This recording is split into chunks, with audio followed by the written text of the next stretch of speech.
Hello, welcome to the channel Why Stories. Enjoy watching. Upon arriving for dinner at the groom's parents' house, the orphaned bride froze at the sight of a photo of her deceased mother on the living room wall. However, the main surprise awaited her ahead.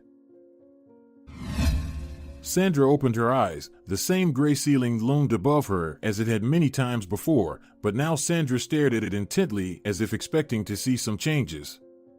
There were none, of course, and Sandra sighed heavily, sat up in bed, and rubbed her face forcefully with her hands. For the past few weeks, lines from a song had been playing in her head constantly. The month will be long, only angry wolves around, and you are a lost lamb, running scared. This echoed the gray, cold morning when she had to get up and crawl to work. That's exactly how Sandra felt. Every morning seemed harder than the last, even grayer and colder, despite March having already begun, surprising the city's residents with unexpectedly warm weather.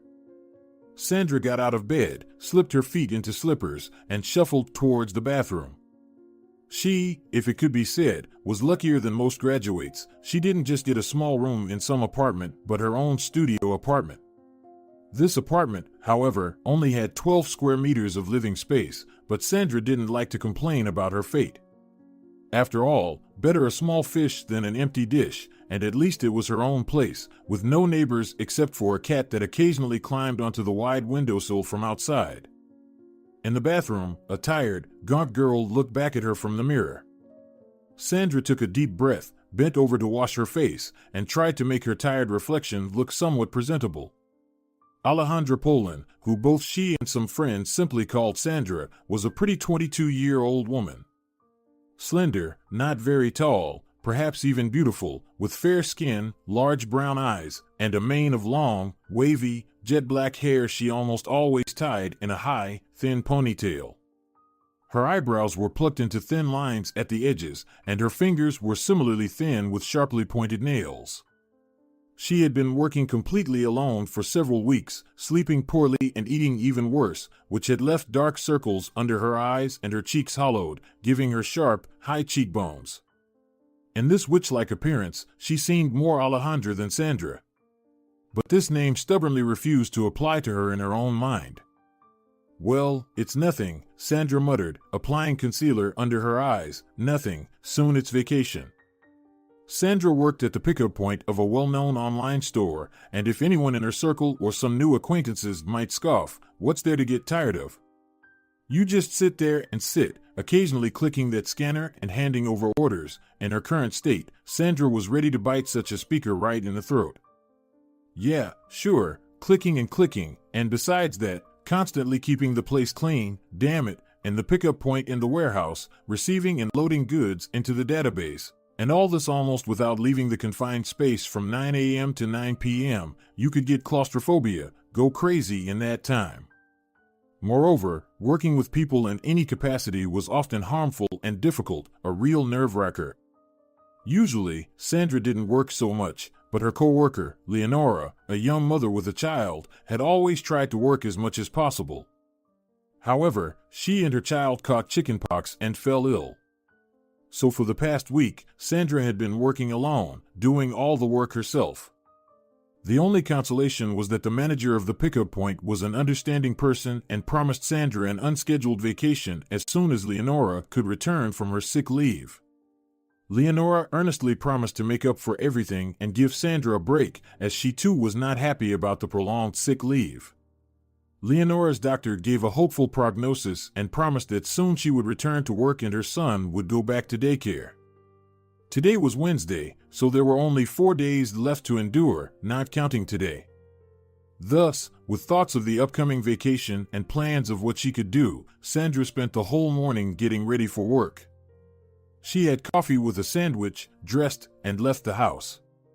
It was still quite early, but there were already many people outside. Some were rushing to school, some, like her, to work. But every morning, regardless of what time it started for Sandra, whether at 7 a.m. or noon, no matter her mood, the weather, or any other factors of her morning or day, this moment would come. This exciting, tender, and trembling moment when Sandra, having climbed the steps to her office, would stop and glance over her shoulder. Her heart would stop as if seeing a loved one, and her breath would catch involuntarily. She savored these feelings for a whole minute before turning her back on the object of her adoration and getting back to her routine. Alejandra was not an architect. She had a mathematical mindset, leaned more towards music and perhaps good contemporary literature, but she couldn't distinguish between Baroque and Rococo or identify the shape of a church dome. Even the layout of apartments, while distinguishable, didn't have specific names in her mind. But she could recognize this building even in her sleep, could draw it with her eyes closed. Opposite her workplace, so that Sandra could see it through the glass doors even from her desk, stood the conservatory. The Madrid Conservatory, Spain's leading higher educational institution in the field of music, was founded in 1830 by royal decree and originally located on Mostenses Square in Madrid. It was later moved to the Royal Opera House until the building was demolished by royal order.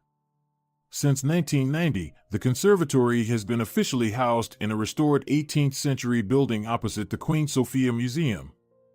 Yes, Sandra was not an architect, but she could recite this information even if woken up in the middle of the night. She knew it like a long-forgotten prayer. For Sandra, the conservatory was a beautiful castle in the clouds. An airy palace, a cherished magical place where one would want to be but couldn't reach. And yet, there it was, a very real, very tangible conservatory, with walls made of stone and concrete, not air.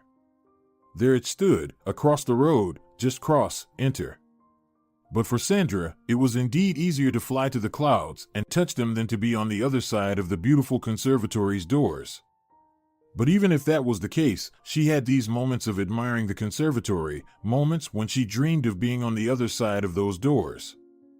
Yeah, it's easier to breathe in these tiny droplets of water and ice crystals than to get into the conservatory. And they say money doesn't solve anything, Sandra muttered to herself and chuckled. And she fell silent. Her laughter dissipated into the room and faded away. Sandra listened intently to the echoes, then shook her head. She had indeed been working so hard that she was talking to herself and laughing at her own jokes. She definitely needed a vacation. Nevertheless, the workday began. Alejandra tidied up a bit, checked the merchandise, loaded the system, and opened the pickup point exactly at 8:59 a.m. The pickup point was located in an area with few residential buildings nearby, but during lunch and after 6 to 7 p.m., many students and teachers came to pick up their orders. Exhausted from their day, they could only drag themselves to collect their items and then head home. As Sandra expected, only 3 or 4 people came in during the first half of the day. They lived in the houses about 10 minutes away from the pickup point and were more inclined to take a walk rather than just go somewhere. Perhaps, some teenagers ordered something particularly curious and feared the contents of their orders might appear on the screen, causing the pickup operator to give them a judgmental look. Nothing special happened. Before the conservatory released its students, she tidied up again, mopped the floors, and started waiting. The hours when conservatory students came to the pickup point were the best and simultaneously the hardest for Alejandra. The pickup point manager had a teenage child and lamented the lack of a place for them to sit comfortably. So, a few benches were set up near the pickup point for the teenagers to sit, smoke, and chat. The windows of the pickup point overlooked these benches, and when Sandra opened them to air out the room, she could hear most of their conversations. This was, in essence, the burden and joy of those hours allotted to the students for lunch.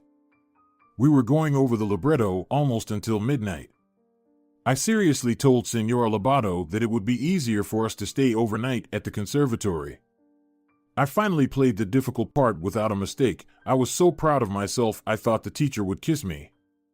The violin died faster than me. I wanted to get through it with this friend, but I had to switch to flight 134.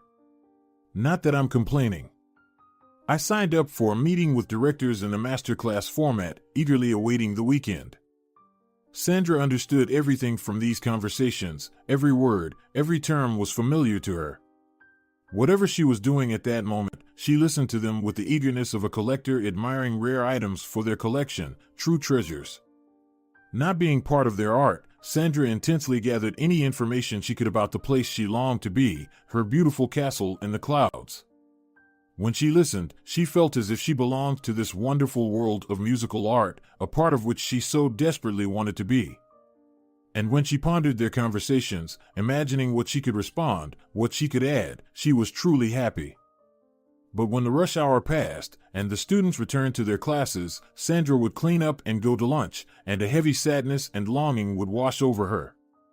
She felt like Scarlett O'Hara, a young, beautiful woman clad in the mourning clothes of a widow, watching others' merriment. Although she knew every move of every dance, stepping into the circle of dancers was not permissible for her. Finally, she finished her duties, sat down to have tea with pastries. And when the bell rang again, and a young man rushed into the room, he exclaimed, "Sorry, sorry, sorry," he rattled off. "Skipping classes?" Sandra asked, smiling involuntarily. She knew many of the conservatory students by face, and some even knew her by name, but this guy was special. "I have several assessments today, but they gave me automatic credits, and I got permission to leave to finish my thesis," he exhaled. "Besides, from 12 to 1:30 p.m., it's usually so crowded here, and I wanted to enjoy my purchases in peace." He tapped out the rhythm of the famous "We Will Rock You" on the counter.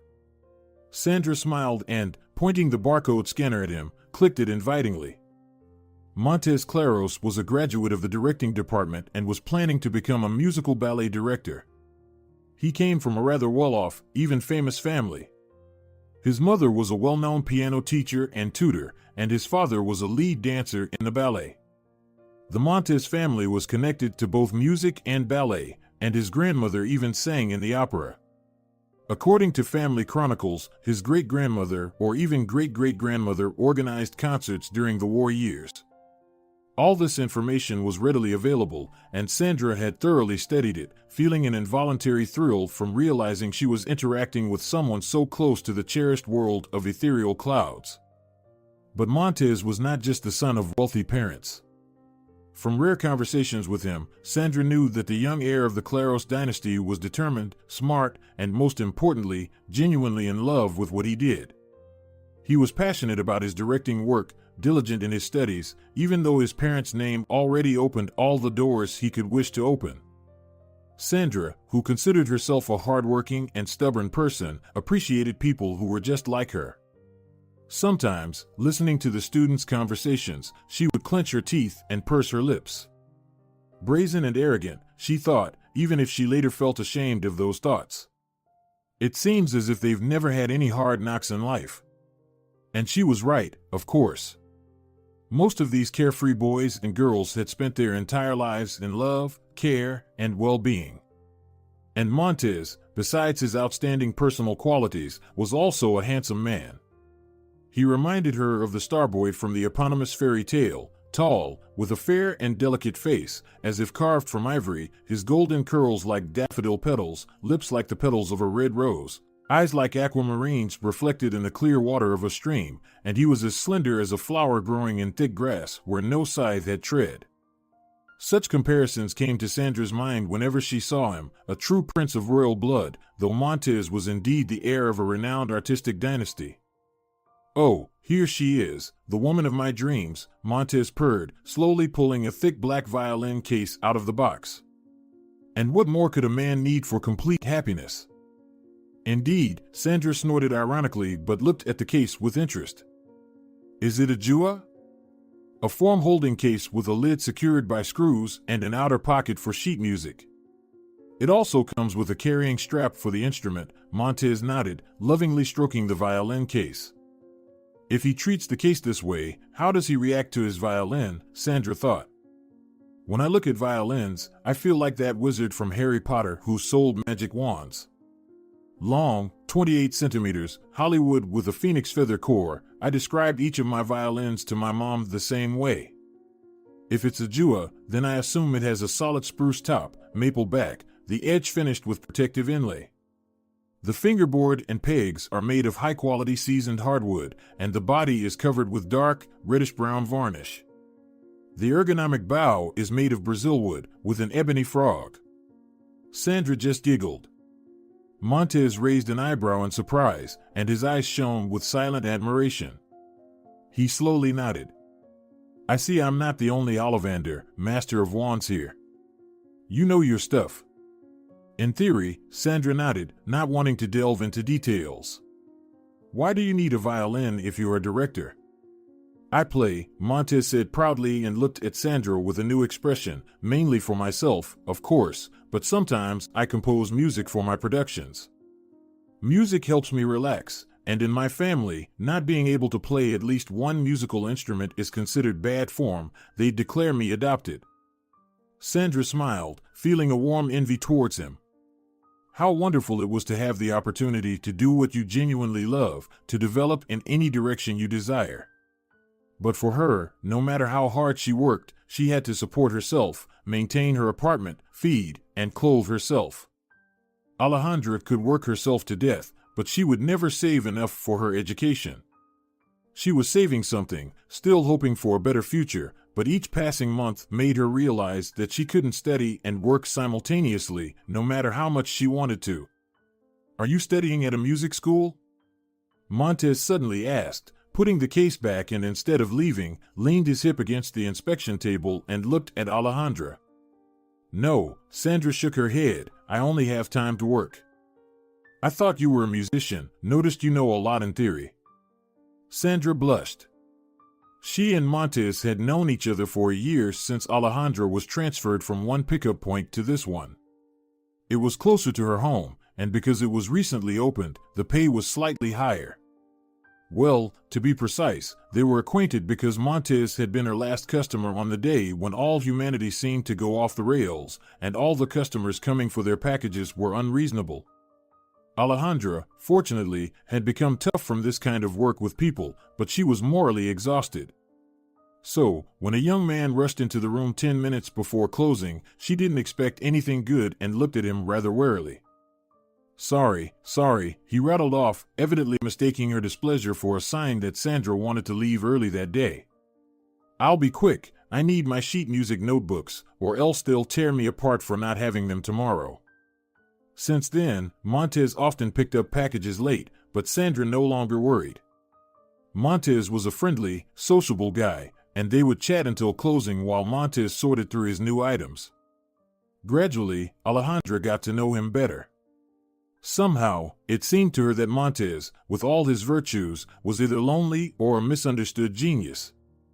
He was so charming, and Sandra couldn't help but notice Montez, a handsome and smart young man, but she didn't make any moves. Guys like Montez usually dated girls from a different circle, as strange as that might sound in the context of the 21st century. No, I'm just an enthusiast, Sandra smiled warmly. By the way, Montez said, suddenly looking embarrassed as he glanced at Sandra and awkwardly smiled, we've known each other for a year now and get along pretty well. Maybe I could meet you after work today. We could go somewhere, hang out. Like a date. Like a date, Sandra repeated automatically and thought for a second. Well, Montez Claros, yes, let's do it, she smiled broadly. Seriously? Montez beamed with a wide, satisfied smile. Awesome, I'll meet you after your shift. You don't mind? They exchanged numbers, and as he left, Sandra briefly wondered if she was making a mistake. They were from such different worlds. She had never believed in fairy tales like Cinderella or Beauty and the Beast. A peasant girl couldn't be a match for a prince, for whom the responsibility and well-being of the kingdom were above love and other human attachments. After all, in what fairy tale do they show what happened after the long-awaited happily ever after? The matron at the orphanage always told them, you should marry someone who strives to rise from the bottom and grow together with him. That way, you'll rise to the top together, and even if you part ways, you'll stay there. In other cases, other women, a huge gap and mutual accusations often appear. Sometimes love is not enough for happiness, my dear girls. But Sandra pulled herself together. She liked Montez, it was foolish to deny it, and he himself had taken the initiative, meaning he saw nothing wrong with dating a simple pickup point worker, spending time together, and even calling it a date. Until the pickup point closed, she couldn't stop thinking about Montez, smiling distractedly and thinking that if she had known she'd have a date today, she would have dressed better. But in the end, before leaving, Sandra took a quick look at her reflection and was satisfied. New jeans, a light blouse, a denim jacket, everything was fine. Montez was already waiting for her. When she turned off the lights, lowered the shutter, and locked the doors, he smiled openly and then laughed. "It looks like we share the same stylist." Sandra looked him over. In blue jeans, a white sweater, and a light denim jacket, they really did look similar. Sandra giggled and shook her head. "Yeah, indeed." "Changed your mind?" he asked playfully, and Sandra shook her head. What girl in her right mind would turn down a date with a handsome guy? Montez laughed too. He was carrying the familiar violin case, and Sandra couldn't help but be curious. "Were you called to the conservatory today?" "Yes," Montez drawled. "I had to urgently edit a violin part for my thesis, so I quickly put my girlfriend in her new home and rushed to the conservatory. The case is wonderful, by the way. Do you have any preferences on where to go? Maybe this isn't what girls usually do on a first date, but I'm starving. So let's get a large portion of fries with cheese sauce and some kind of burger, okay?" "Fantastic," Montez laughed. "I'm as hungry as a pack of wolves. With this thesis, I always forget to eat. And I've got a nerve-wracking job." "I can't seem to get enough to eat," Sandra sighed, "but with this job, I can't establish a proper eating routine. I don't like carrying food in containers because then everything smells like food. So, I get by on protein shakes, yogurts, and stuff like that." "Great, then let's treat our taste buds together," Montez nodded, and they headed towards the nearest fast food restaurant. "Listen, we've known each other for a year, but I don't really know much about you. Except that your name is Alejandra. You can call me Sandra." "Sandra? Wonderful," the guy nodded. "Maybe you could tell me something about yourself? You seem to know a lot about music. Did you go to a music school or something?" Sandra flinched, and to hide it, she zipped up her jacket so she could blame it on the cold if necessary. She wasn't ashamed of her past, her origins, or anything like that, but talking about it was still unpleasant. Moreover, the past had brought her a lot of disappointment, which still lingered. She could have had a beautiful, fulfilling life that she wanted, not without its challenges, but, God knows, Sandra was ready for them. Even now, if she had a chance to fulfill her cherished dream, she would grab it with both hands and never let go. It was unpleasant to admit even to herself, but Sandra was willing to go to great lengths to achieve her goal, not breaking the law but perhaps bending it. She was quite ready to compromise some moral principles for the sake of her cherished goal. "I won the National Young Musicians Competition back in the day," she told him. "Wow," Montez whistled, "impressive. I remember our conservatory invited the winners and some particularly memorable participants for training. Wasn't that in your season?" They entered the cafeteria, sparing Sandra from having to answer immediately. They placed their order and sat down at a table. Montez promptly got them coffee and hot chocolate to warm up. Once they were settled and had warmed up a bit, he reminded her of his question. "It was in my season," Sandra nodded without much enthusiasm. She cleared her throat. "I grew up in an orphanage," she finally admitted. Montez raised his eyebrows in surprise, and Sandra quickly continued before he could comment. "I got interested in music very early, and they allowed me to pursue it. They sent me to this competition, and I won, but then," Sandra exhaled in frustration, "there were some issues with documentation either caused by or related to the headmistress I didn't quite understand. When an orphan participates and wins in such competitions, there is significant sponsorship involved. But my headmistress just didn't bother with it, so here I am," Sandra shrugged, "working at a pickup point. But I have a musical education, just without any diplomas or certificates. And here, without a piece of paper, you're nobody." She fell silent awkwardly. Montez nodded understandingly, taking a break to eat. Sandra sipped her hot chocolate, burning her tongue and not knowing what else to say. Then Montez looked up and smiled at her. "Listen, if you love good food, I know a great place nearby if you want to meet again." So they went on another date, then another, and another. Sandra was surprised, but Montez wasn't fazed. For him, it didn't seem to matter where Sandra came from, whether she had anyone else, or what kind of family she had, if any at all. He was interested in her, what she did besides work, what books she read, what movies she watched. They went to theaters, strolled in parks. Montez took her to symphony concerts and philharmonics, and watched with a satisfied smile as Alejandra's eyes lit up and she straightened in her seat to better see the conductor's movements. "I'm so glad you love the Philharmonic, operas, and ballets," Montez sighed after one of their dates. "All my few friends are also into music, but for some reason, they don't like attending such events, probably professional deformation." "Oh, but I absolutely adore it," Sandra drawled. She looked wonderfully good in her straight blue cocktail dress, resembling a true princess. "But I don't risk going too often either, afraid of getting oversaturated with art and becoming indifferent." "With your love for beauty, you won't become indifferent," sighed Montez, wrapping an arm around Sandra's shoulders. They talked more and more, and Alejandra no longer understood. Were they just friends or something more? Sure, they went on dates, but what if it was just that for her? Montez never called them dates. He would just suggest meeting up, and Sandra didn't want to jump to conclusions. After all, she was a girl and all that. "By the way," Montez suddenly said, "I have an upcoming concert, one of the reports. Can I hope you'll come?" "Me?" Alejandra looked at Montez in surprise.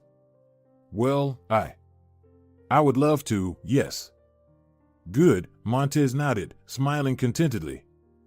He was handsome on his own and completely irresistible when he smiled. "I'll get you tickets close to the stage. Then we plan to hang out with friends afterward, so if you're free, come with us. I'd be happy to have you join." "And your family?" Sandra asked, slightly puzzled. She didn't know why, but it always seemed to her that Montez's family, consisting of musicians and artists, closely followed their son's career. He just shook his head. "They're all busy," he said easily, not seeming upset at all. "This isn't the main concert, just a form of assessment for several disciplines. They'll all come to the main events. And I also wanted to ask." Unexpectedly, his high, pale cheekbones turned a delicate pink. Montez had that special aristocratic paleness, so even a slight blush seemed too bright on his face, giving him away completely. Alejandra couldn't help but be intrigued by his question. "I can introduce you as my girlfriend, right?" Oh. Perhaps she couldn't have managed anything more intellectual for a few seconds, but her mind, always geared towards logic and reason, firmly pushed her lovesick heart aside and made Sandra think. Montez came from a good family. He had a wonderful future, career, and success ahead. What did she have? A tiny apartment, a dubious simple job, enormous ambitions, and a vast field for realizing them. She couldn't jump higher than her head, and Sandra, to her own regret, was somewhere near the limit of her abilities, at least for the next 2 years. On the other hand, Montez knew everything about her, not in detail, but enough to understand her background, could imagine the kind of life she had, and must have known that she wasn't his equal in many ways. But it didn't seem to bother him. Sandra didn't want to be presumptuous, but at that moment, she dared to tell herself, "He must be in love with me." She thought over his peculiar proposal once more and unexpectedly found no reasonable grounds to refuse. It didn't matter how it would end, if it would end at all, as long as they were both happy and content now. And thinking about this, Sandra gave him a playful smile. "Call me your girlfriend?" "Well, you can certainly try, why not?" Monte's face turned confused. His blue eyes scanned her face, trying to decipher what she meant, yes, no, maybe, or unsure. He seemed quite nervous asking her that question. The problem was that they were both nervous. "Is that a yes?" Montez asked uncertainly. Sandra gently smiled at him, took his wrist, and squeezed it firmly. "Yes," she repeated firmly.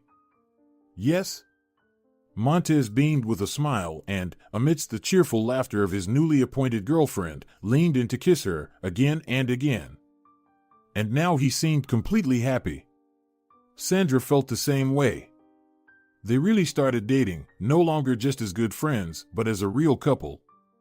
Now Montez would ask Sandra out on dates. Almost every evening he would walk her home from work, and she often came to his apartment to spend time together. She listened with interest, and with a slight envy she couldn't hide, to his stories about his studies. If she had a day off, she would listen to Montez play the violin.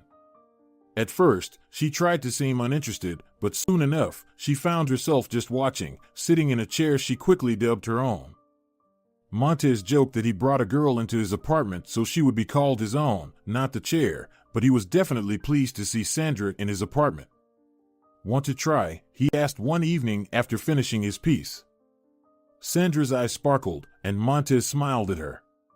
He was happy, truly happy. "I don't know," Alejandra mumbled, rising from the chair, but her fingers already twitched and slightly clenched, like a child reaching for a toy, unsure if they could take it. Montez laughed softly. "Go ahead, take it," he said, handing her the violin. "See, you should hold the violin like this, so your eyes are directly on the fingerboard, and your left hand should be positioned under the lower deck of the violin in such a way that the fingers can fall perpendicularly on the strings, and their tips hit the strings firmly," Sandra interrupted, taking the violin confidently and firmly.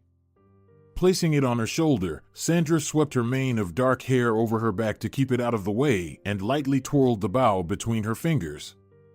All her movements were confident but smooth and gentle. Leopold Auer, My Violin School, Continuation, Chapter 2, How to Hold the Violin. Don't teach the teacher. "My God, you look at it like you've never looked at me," laughed Montez, watching Sandra examine the violin. Her pupils dilated as people do when they look at someone they truly love. Sandra smiled sadly, her hand trembling slightly, then the bow glided smoothly over the strings. She played like in the poem where the violin played for the deaf, unafraid of making mistakes. After taking a deep breath, Sandra played as she had never played before. For the first time in 5 years, she held a violin in her hands, and even if she could have forgotten something, her hands remembered everything perfectly, each movement, each string, each note. When the first sounds filled the room, Sandra suddenly felt as if sounds appeared around her for the first time, as if she had been deaf all her life, living in a silent world, and suddenly her hearing returned, allowing her to fully enjoy the world, its sounds, colors, and smells. She played the piece with which she won that cherished competition, the victory that had cost her entire past life. A victory that was bitterer than defeat. Sandra could have been in an accident, lost her memory, fallen into a coma, but she would still have played this piece flawlessly, all 40 minutes of it, even on the brink of death. If she had lost her hands, she would have sung every second of the piece. It was what she breathed, what she lived for, an inseparable part of her, like fairies and their wings and tails, like mermaids and their tails. It was her needle in the casket. Break it, and Sandra would cease to exist. Amazing, she thought, how could I deny myself this for so long? Here it is, my life. It was a song of warmth, of the first spring sunbeam, of the nightingale's song, of the gentle dripping, of the warm rain, of love and wonder. The violin in her hands mourned gently about the grand and complex, wept for what would not be, comforted, everything in life is possible. Montez's eyes never left her face, not just listening to what she played, but also reading what she felt. Sandra closed her eyes, her long lashes trembling, her face contorted with such a spasm of tenderness, despair, and love, making it utterly unique. Montez was certain he had never seen and would never see anyone play the violin like his girlfriend Alejandra Poland in these moments. When Sandra finished and slowly lowered the violin, delaying the inevitable moment of parting with the magical instrument, Montez clapped furiously. These were loud, solitary applause in the apartment where only the two of them were present. Sandra flinched as if waking from a dream and awkwardly smiled. Perhaps she had never known more overwhelming ovation. "Amazing," said Montez without a hint of exaggeration, seriously, as if contemplating something. Sandra was surprised to notice that tears were welling up in the corners of his eyes. "I never thought Vivaldi's The Four Seasons would bring me to tears." "Thank you," Sandra murmured, embarrassed. She reverently placed the violin back in its case, looking at it as a parent would look at a sleeping child, and sighed as she closed it. She suddenly hoped that Montez would forget about all this and start talking about something else. But the guy, true to his nature, did otherwise. With your talent, it's strange that you didn't go further in that competition. Sandra tensed up. They had rarely talked about her orphanage past. Alejandra hoped she had evolved from a timid orphan to a confident young woman, maybe a bit dreamy but hardworking, and didn't want to look back to when she was still a weak ward of an institution for children without parents or parental care. Montez, understandingly, didn't pry into areas she wasn't ready to share, but now he seemed determined to lift the veil of mystery. I told you, some mix-up with the documents, and everything went down the drain. But the way you play. At such concerts and performances, there are always many experts. They often scout for rising stars. Surely someone must have noticed you? Maybe someone did, but I wasn't told, Sandra said, a bit irritated, starting to tire of this conversation. She always tried not to get angry with her boyfriend when he inadvertently touched on a sensitive topic and tried to dig deeper. After all, it was a natural desire to know more about the one you love, and Alejandra restrained her temper. And her silence brought his understanding. Sandra believed there was nothing much to know. She had been nobody and nothing until she left the orphanage. Perhaps she was only the music itself. As a child, she sometimes fantasized that she was not just an ordinary girl but a fairy of music and poetry, or the daughter of Euterpe, the muse of lyrical poetry and music. But she turned out to be what was written in her documents, Alejandra Polan.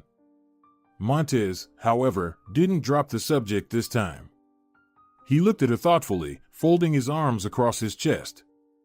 With such talent, you should be, at the very least, a descendant of Vivaldi, he said.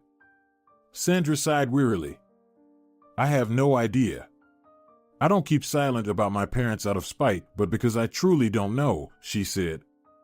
All I have from my mother is a torn piece of a photograph. And Sandra fell silent awkwardly. She had never talked about this secret treasure before, but, after all, Montez had the right to know. Probably not Vivaldi, but I hope I'm not just the daughter of ordinary drunks. I have a photo of my mother, worn out and of poor quality. She's very young and beautiful in it, not at all like a drunk. I stole this photo when I was just a child from my personal file.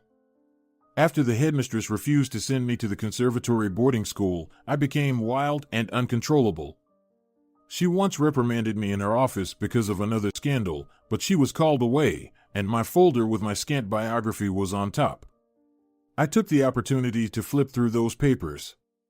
I didn't understand much, and there wasn't time to read, but I took the photo that was in the back pocket. Sandra fell silent.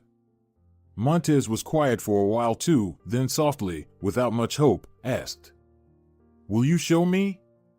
When Sandra shook her head in refusal, he sighed but didn't say anything. So that's how it is. How old were you when you won the competition? 15, Sandra said.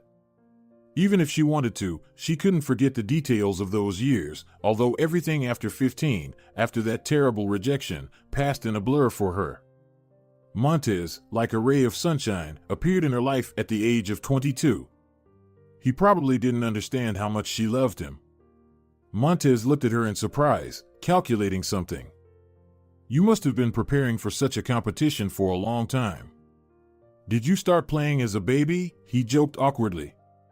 But Alejandra, having learned her boyfriend well, could see how quickly the gears in his head were turning, how he was thinking, and more importantly, how he was planning something.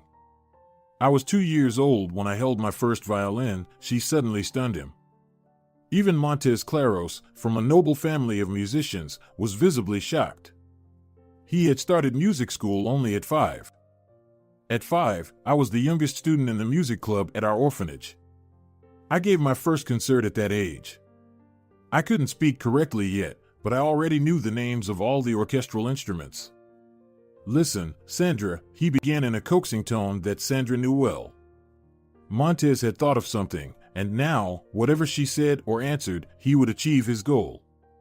It was the same tactic he used to persuade her to move in with him.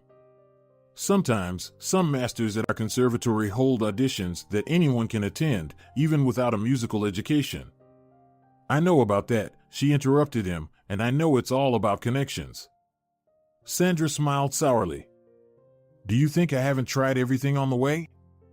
All that's left is sleeping around, she joked crudely and rudely, but Montez ignored her comment. The master I've been studying with since childhood, Señor Toledano, is a family friend. I'm sure he would listen to you and fall in love with your playing. You could take lessons from him until the new academic year, and then he could help you get into the conservatory under his patronage. What do you think?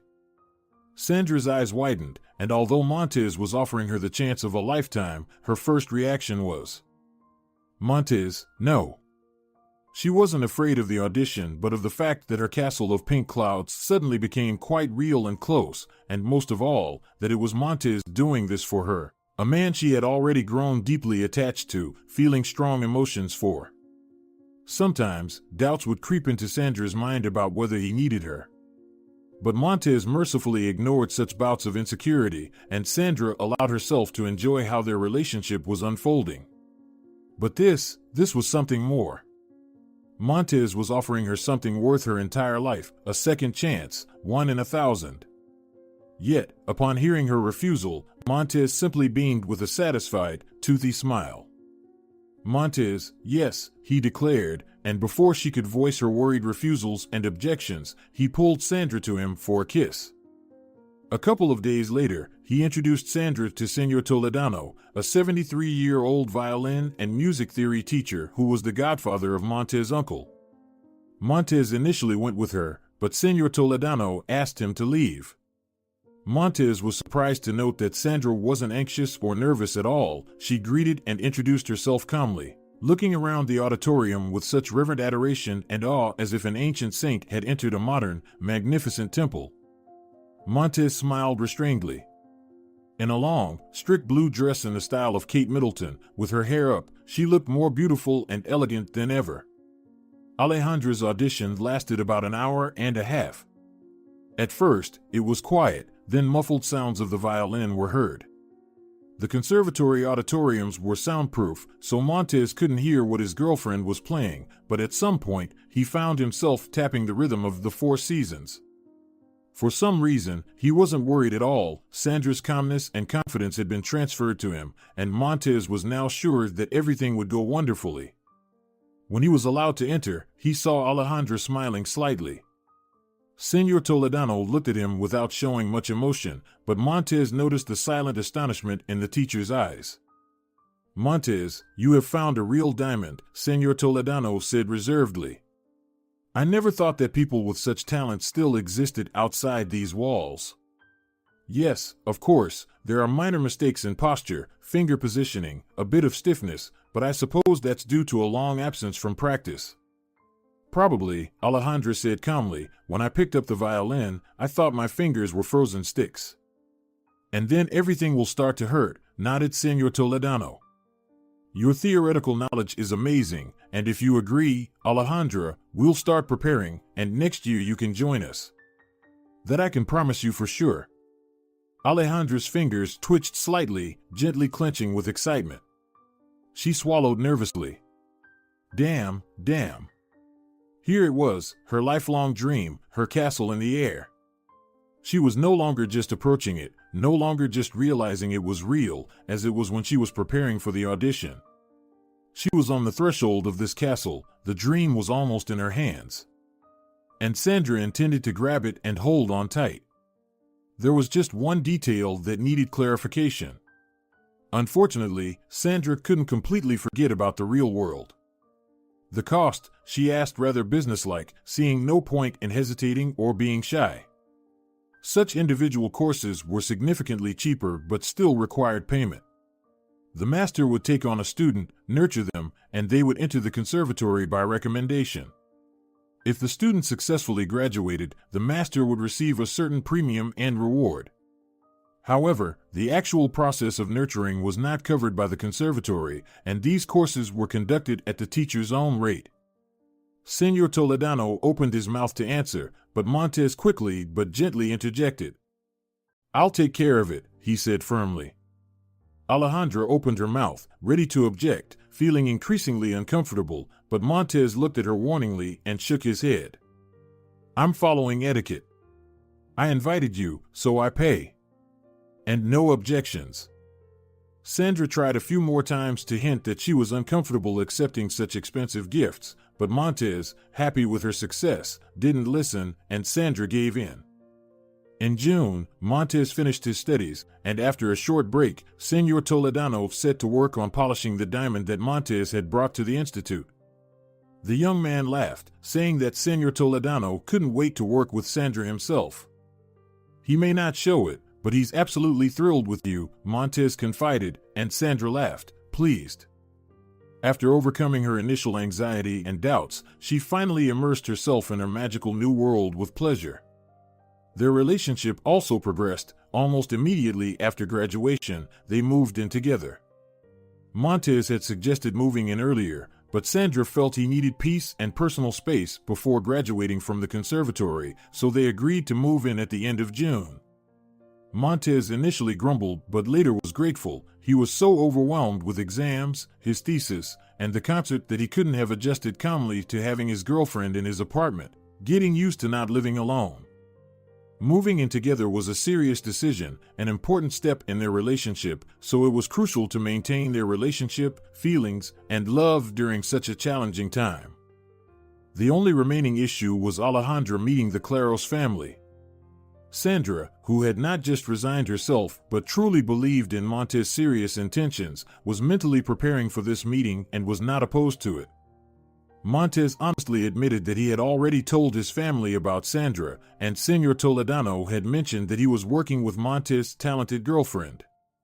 However, his family were teachers and sought-after masters, and during the period when Montez had exams and final concerts, his parents were busy with their own students. The busy schedule of the Claros family members did not yet allow for a general introduction. However, Montez was confident that once things settled down, he would indeed introduce his girlfriend to his family. I'll probably end up marrying you without even noticing, Sandra joked. I'll wake up one day, and we'll have been married for 10 years with 2 kids. Don't worry, Montez smiled, you'll definitely notice it all. One way or another, everything happened just as Montez had planned. In early July, he proudly announced that they were invited for dinner and asked Sandra not to worry. But of course, Alejandra immediately started to worry. He had a wealthy, highly intelligent family, and Alejandra was anxious. They probably wouldn't like her, someone without lineage, possibly the child of some homeless people or alcoholics. And yet, there was that photograph of her mother. Montez was calm and confident, and his confidence was contagious. He wasn't worried at all because he knew he loved Sandra. Life without her was difficult because she was everything he had ever wanted in another person, someone with true depth, sardonic humor, and fierce intelligence. He also knew Sandra loved him just as much. This girl had high standards, so at least Montez had a chance that being with him brought her satisfaction. One way or another, this meeting had to happen. I'm sure they'll love you, Montez said, just as much as I do. I really hope so, Sandra murmured. The Claros family, as expected, lived in a large mansion outside the city.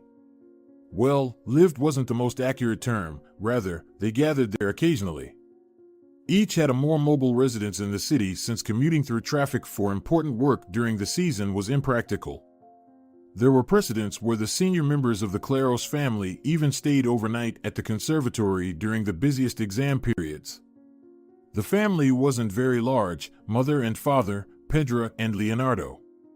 Besides Pedra and Leonardo, Alejandra was also to meet Pedra's mother, Senora Carlita, who, due to her age, had left her career as an opera singer and moved to teaching vocals, and lived with her daughter and son-in-law.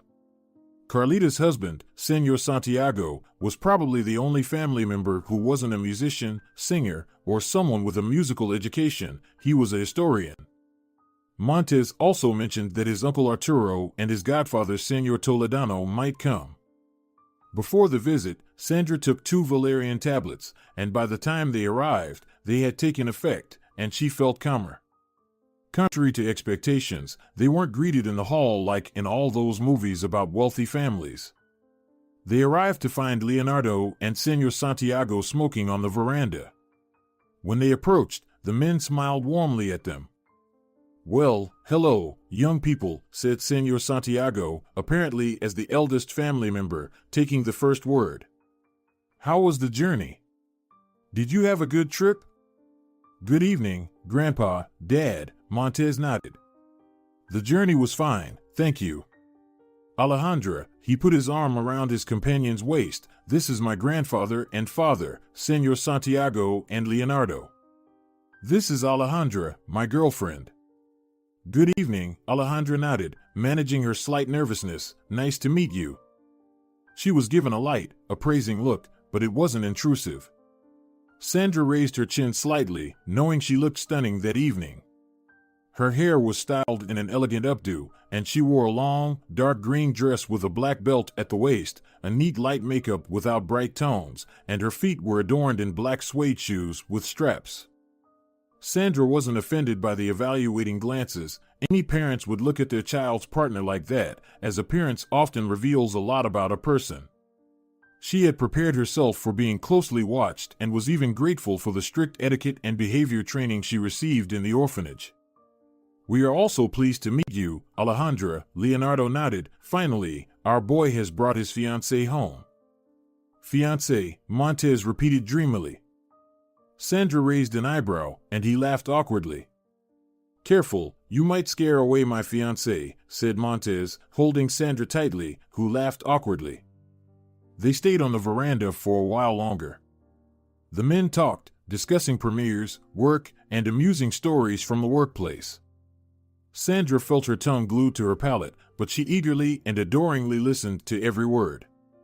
Judging by their reactions, her shining eyes did not go unnoticed. They discussed the possible production of the ballet The Pharaoh's Daughter, and Montez held Alejandra by the waist, gently stroking her with his fingertips. "The Pharaoh's Daughter," Sandra repeated, leaning forward involuntarily. "Will you play the Pharaoh?" "And Lord Wilson," Leonardo nodded. "I want to experiment with live music in the ballet and am trying to convince Montez to be the director, but he is resisting for some reason." "It would be an amazing project," Sandra agreed, relaxing. "Montez has a way of feeling the characters, which is very important for a director." "Everything would go like clockwork." "Absolutely," Leonardo laughed. Senor Santiago rolled his eyes wearily. "Oh God, it seems this obsessed musical family will soon have another musician. At least Arturo should marry a physicist or chemist, honestly." Everyone laughed. They went into the house, and there Alejandra was introduced to Montez's mother and grandmother.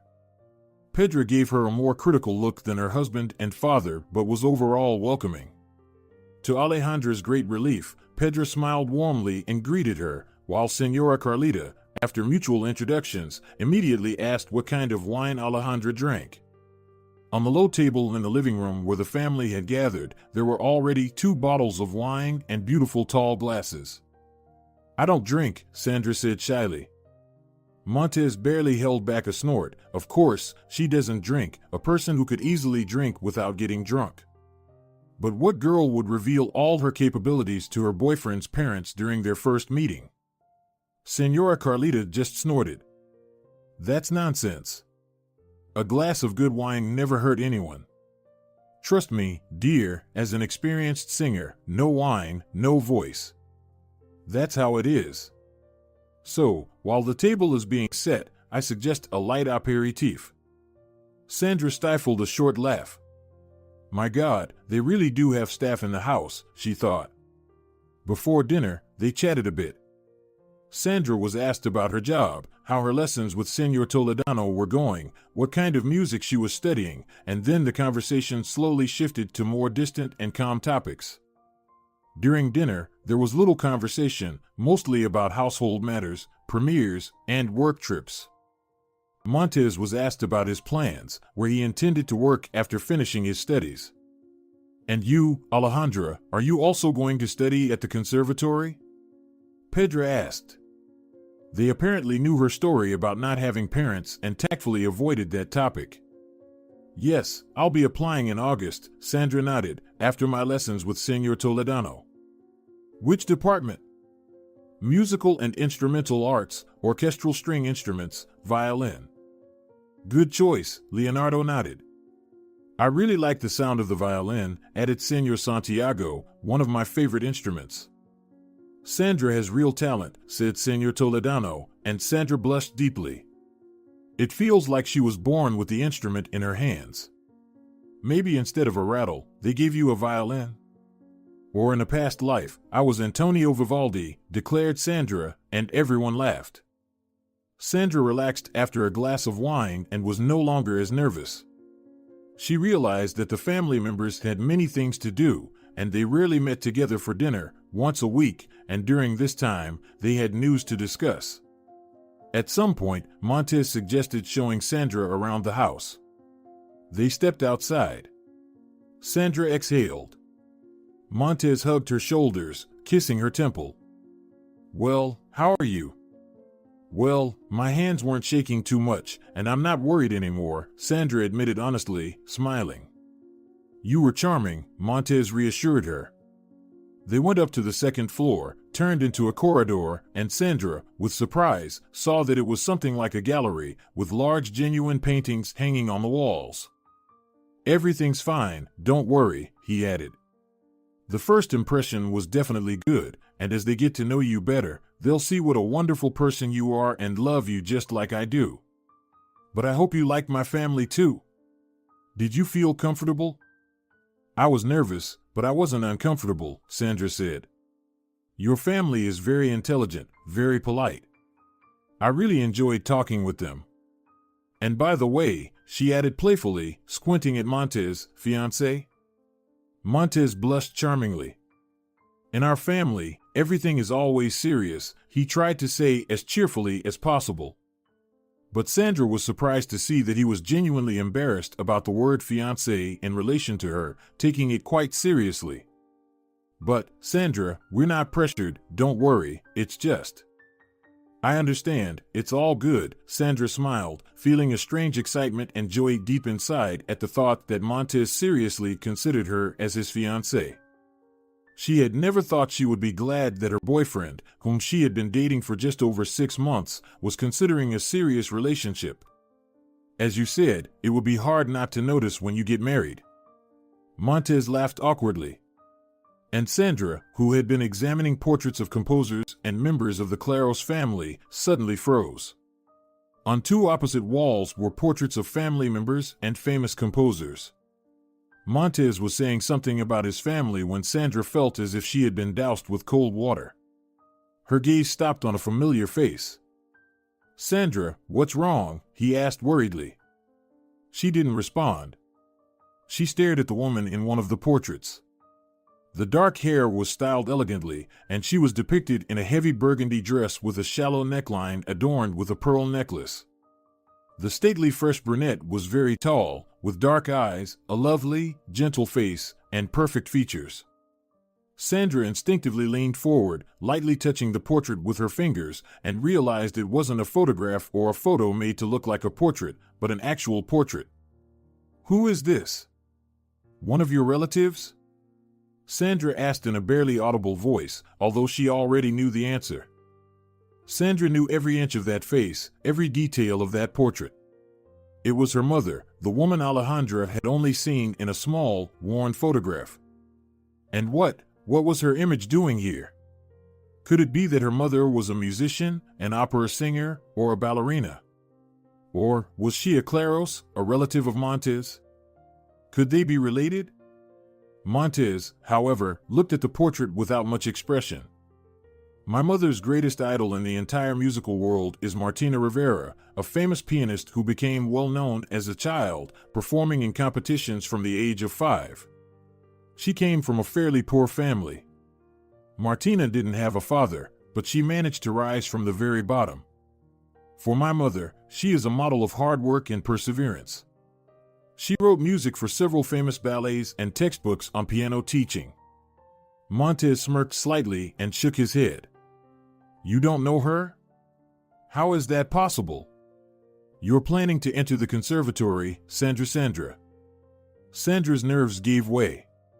The taut string of misunderstanding, tension, fear of the evening, and now this, all snapped in an instant, and tears streamed from her eyes. Unable to find the strength to explain anything, she ran down the stairs and out of the house, muttering an awkward farewell to Señora Carlita, who had come out of the dining room to call Montez and Sandra back. Alejandra knew she was being rude and improper, but the tension inside her didn't allow her to stay and explain everything. She just ran away. What happened? Carlita asked, raising an eyebrow, as her grandson quickly ran down the stairs to catch Sandra. But the girl had already jumped into a taxi that whisked her away from the house. Damn it, Montez shouted loudly, bewildered and anxious. Watch your language, Pedro automatically scolded him, coming out of the dining room with the rest of the family. What happened? I think I upset Sandra, Montez said uncertainly. Sandra's reaction puzzled him. She was not the type to get offended, run away, and ignore solving the problem. She preferred to sit down and talk, to address issues right then and there, certainly not to run off in tears. He explained what had happened, slightly embarrassed. Said Señor Toledano, Alejandra doesn't seem like a girl who would get upset and run away in tears so easily. I didn't mean to upset her. She probably just got too nervous, that's all. That's it.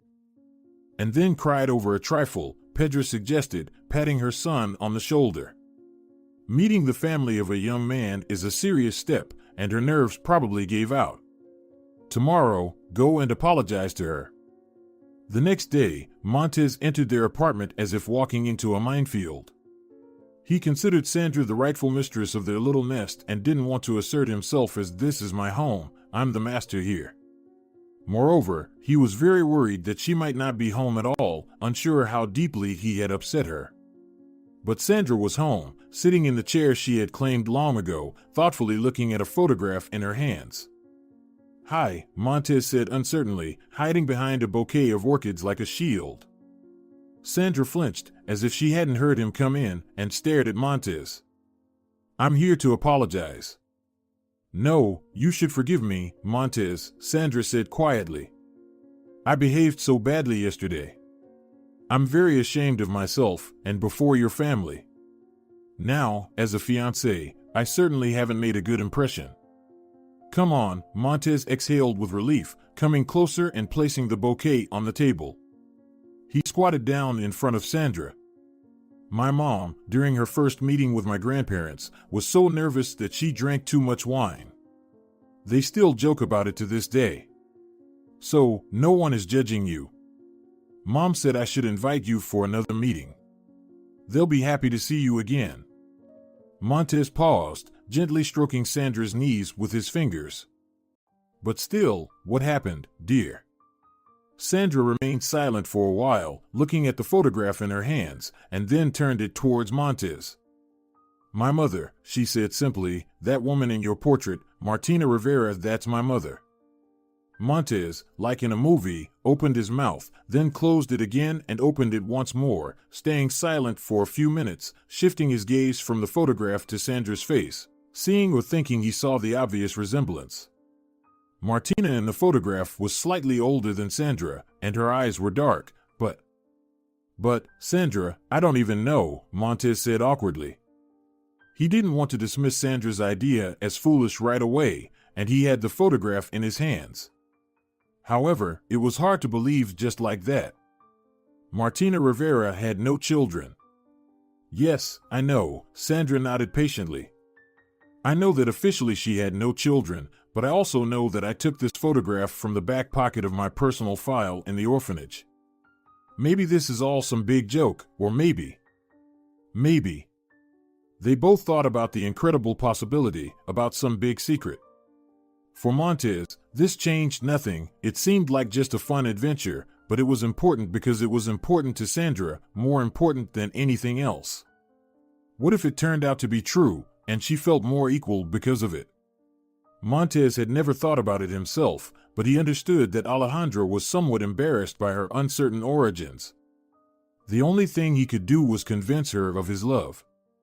I spent the whole night searching the internet. I hardly slept, Alejandra sighed, and Montez noticed her red eyes and how tired she looked. Of course, there's no information about me as Martina's daughter, but... Sandra nervously wrung her hands. The first charitable donation made by Pablo, Martina's mother, was to my orphanage. I know they made many donations after that. But your orphanage was the first. Montez understood her train of thought. Let's rest today, think everything over, browse the internet together, and tomorrow we'll go to my parents. Maybe they can shed some light. Montez's parents also approached Sandra's theory with some skepticism. Nevertheless, they all decided to investigate further. Senora Carlita wrote to a former colleague who had left the music industry to work in the archives. They decided to start there and then talk to the headmistress of the orphanage. Thankfully, she was still in her position. Actually, there isn't much information, said Senora Carlita. She was quite embarrassed to talk about all this, especially in Alejandra's presence, but the matter was serious. You were registered at the orphanage on the day marked as your birthday. It seems you were just abandoned, Carlita said awkwardly. But that's about it, no notes or anything, just a newborn in a carrier. You were wrapped in a warm blanket, but it had no tags or labels to identify it. The only thing that puzzled my former colleague was the time of registration. Usually, they write the time when the child was found, and yours was recorded at 12:22 p.m. Middle of the day, Pedra understood, very strange time to abandon a child. Makes you wonder if the baby was really abandoned or not. Overall, there's nothing more interesting, except that Pablo Rivera indeed made the first donation to this orphanage. There were several large donations after that, especially a significant one around the time Alejandra participated in that music competition. It still could be a coincidence, Senor Santiago argued uncertainly. After all, if your headmistress, what's her name, Senora Claudia, was hiding your origins for some reason, then either Pablo or Martina themselves would have had to finance it somehow. Why donate directly to the orphanage if they could hand over a lump sum privately? Senora Claudia cares deeply for the children, Alejandra countered. She has some personal drama, and although she's a rather strict woman, she genuinely cares about the children. Our orphanage was one of the best, and it truly was. So maybe she received some money personally and invested some of it back into the orphanage. Well, then there's no choice, Leonardo sighed. We'll go and talk to her in person. Senora Claudia received the Claros couple and Sandra with them reservedly, with a strained smile. Initially, she denied everything, but after being presented with a few large sums of cash, she exhaled, and Alejandra knew she was about to learn the truth. Senora Claudia didn't rush and started from the beginning. I took my position very young, and this orphanage needed major renovation and improvements, all of which required money, she said sparingly, counting the money. Very few people donate enough money to both pay the staff and improve conditions for the children. Additionally, I had to arrange my own life, education, housing, supporting my parents. When you are torn between moral codes and your responsibilities, it doesn't seem so bad to forge a few checks and take some money. And then Pablo appeared. Claudia's face twitched slightly. Her daughter, a rising star, got pregnant by a fellow student and intended to be a mother instead of a musician. Senora Claudia could not allow that. Martina gave birth to a small premature girl, and Pablo brought her here and told us to make sure no one ever knew Martina had a child. Senora Claudia looked Sandra straight in the eye. We did just that. Martina herself believed that her daughter was dead. She was told the baby didn't survive childbirth. The photograph ended up with us by chance, and I decided to keep it just in case. When Alejandra started to shine in competitions, Pablo strictly forbade us from encouraging it, which is why you didn't go anywhere after your big win. My relative's wealth extinguished me because I was unwanted? Sandra whispered, and Montez hugged her tighter, fearing she might collapse. And then you blackmailed Pablo Rivera all her life, Pedra said harshly. Senora Claudia didn't respond, but Pedra didn't need an answer. The news reported that Senora Pablo died of a heart attack caused by years of stress. Martina outlived her mother by a short time. The childbirth and subsequent depression from losing her daughter, the inability to have another child, and her mother's death broke her down. She died of a heart attack 2 years later. That's the price of your silence. Not such a high price, Senora Claudia said dryly. 2 lives against hundreds of well-cared-for orphans, our staff having good stable incomes. If I had to, I'd do it again. No doubt, Leonardo said coldly, turning and leaving the office first. Pedra followed her husband, and Montez, hugging the bewildered, trembling Sandra by the shoulders, led her out after his parents. Later, the Claros family offered to make a public statement and conduct a biological relationship test, but Sandra initially refused. She felt at peace knowing who her mother was, the great pianist of her time. The pain from realizing that neither Alejandra nor Martina ever knew each other, that Sandra remained a dead baby to her mother and Martina a distant guiding star to her, was immense. But breathing became easier, knowing she was no longer just an orphan without a name. Eventually, Senor Toledano convinced her to do the DNA test. Martina had never been married, and she had left her entire estate to the conservatory where she once studied, the Madrid Royal Conservatory, the same place where her daughter now studied. The test confirmed what Sandra and the Montes family already knew, but the news caused a sensation in society, and Sandra's entry into the conservatory was widely covered in the press and social media. The secret daughter of a famous pianist on the steps of her great-mother's conservatory. Senora Rivera's surviving daughter follows in her dynasty's footsteps. Sandra dived into it all headfirst, now able to pay for herself and study. It came at the cost of a painful, complicated past, but it was something Sandra could live with. Moreover, Montez was always there, her gentle, sensitive partner, initially her lover, then her fiancé, and by the end of her second year of study, her husband. He was always there, supporting her and continuing to love her through her studies, her first tours, and her phenomenal successes. Montez understood that his young wife was much more talented than he was, but for him, as before, it didn't matter. The only thing that changed was that his family became much more favorable toward Sandra. Their initial doubts vanished. Sandra, too, found it easier, as she was now not just their son's and grandson's girlfriend, but the daughter of a famous pianist. Knowing this information made her feel more equal in the tight-knit musical community. After her studies, Alejandra started giving concerts. Montez often traveled with her, though he admitted that he was a bit jealous, not envious, but jealous of his young wife's success. He loved Sandra, truly loved her, and rejoiced in her success. But success inevitably stole his wife away from him. Montez didn't hinder her, he supported her but still dreamed of a couple of years when they would belong only to each other, preferably somewhere in the Alps or Switzerland. And his wish, like his desire 3 years ago to introduce Alejandra to his family, came true, even better than he could have imagined. They were sitting in the kitchen of a rented apartment in Valencia, where they had come with a ballet featuring Martina Rivera's music. Alejandra Claros, her daughter, was the lead violinist, and the conductor was Montez Claros, Alejandra's husband. Truth be told, Leonardo also danced in this ballet, the Pharaoh's Daughter, but in the last year, he had moved more towards teaching, while the young couple continued to conquer the stage. Then there are tours in Germany, a performance in Paris. Montez listed their plans. Sandra nodded mechanically, feeling a strange sensation all evening.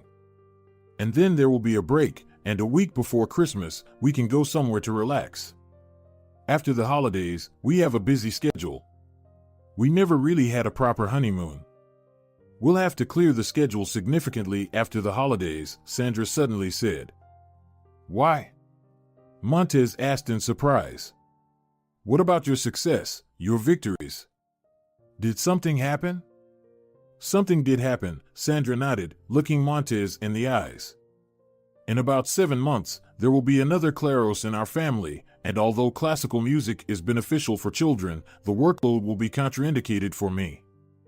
I'm pregnant, Montez. Montez beamed with a broad smile, and, rushing to Alejandra, laughing, he lifted her from her seat and twirled her around. They spun around the kitchen, laughing, kissing, and feeling utterly happy.